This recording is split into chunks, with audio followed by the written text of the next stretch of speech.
get settled in on your first night. I actually worked in that office before you. I'm finishing up my last week now, as a matter of fact, so I know it can be a bit overwhelming, but I'm here to tell you there's nothing to worry about. You'll be fine. So let's just focus on getting you through your first week, okay? Let's see. First, there's an introductory greeting from the company that I'm supposed to read. It's kind of a legal thing, you know. Welcome to Freddy Fazbear's Pizza, a magical place for kids and grown-ups alike, where fantasy and fun come to life. Fazbear Entertainment is not responsible for damage to property or person. Upon discovering that damage or death has occurred, a missing person report will be filed within 90 days or as soon as property and premises have been thoroughly cleaned and bleached and the carpets have been replaced. Blah, blah, blah. Now, that might sound bad, I know, but there's really nothing to worry about. The animatronic characters here do get a bit quirky at night, but do I blame them? No. If I were forced to sing those same stupid songs for 20 years and I never got a bath, I'd probably be a bit irritable at night too. So remember, these characters hold a special place in the hearts of children and you need to show them a little respect, right? Okay. So just be aware, the characters do tend to wander a bit. They're left in some kind of free roaming mode at night. Something about their servos locking up if they get turned off for too long. They used to be allowed to walk around during the day too, but then there was the bite of 87. Yeah. It's amazing that the human body can live without the frontal lobe, you know? Now concerning your safety, the only real risk to you as a night watchman here, if any, is the fact that these characters, if they happen to see you after hours, probably won't recognize you as a person. They'll most likely see you as a metal endoskeleton without its costume on. Now, since that's against the rules here at Freddy Fazbear's Pizza, they'll probably try to forcefully stuff you inside a Freddy Fazbear suit. Now, that wouldn't be so bad if the suits themselves weren't filled with cross beams, wires, and animatronic devices, especially around the facial area. So you can imagine how having your head forcibly pressed inside one of those could cause a bit of discomfort and death. The only parts of you that would likely see the light of day again would be your eyeballs and teeth when they pop out the front of the mask. Yeah, they don't tell you these things when you sign up. But hey, first station of the breeze. I'll chat with you tomorrow. Check those cameras and remember to close the doors only if absolutely necessary. Gotta conserve power. Alright, good night.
here today too.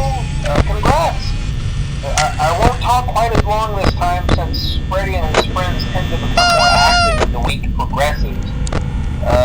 It might be a good idea to peek at those cameras while I talk, just to make sure everyone's in their proper place, you know. Interestingly enough, Freddy himself doesn't come off stage very often. I've heard he becomes a lot more active in the dark, though, so hey, I guess that's one more reason not to run out of power, right? I also want to emphasize the importance of using your door lights. There are blind spots in your camera views, and those blind spots happen to be right outside your doors. So if you can't find something or someone on your cameras, be sure to check the door lights. You might only have a few seconds to react. Not that you would be in any danger, of course. I'm not implying that. Also, check on the curtain in Pirate Cove from time to time.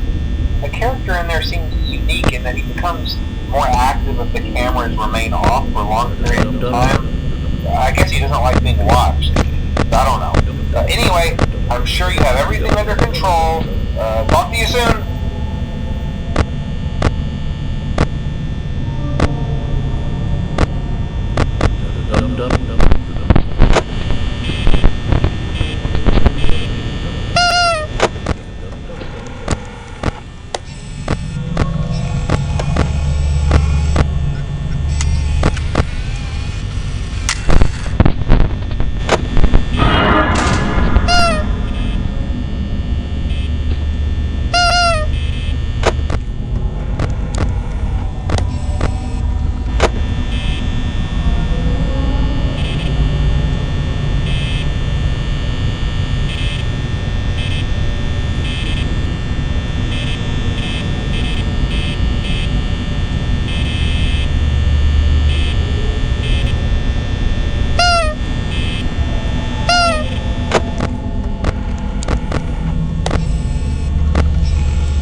www.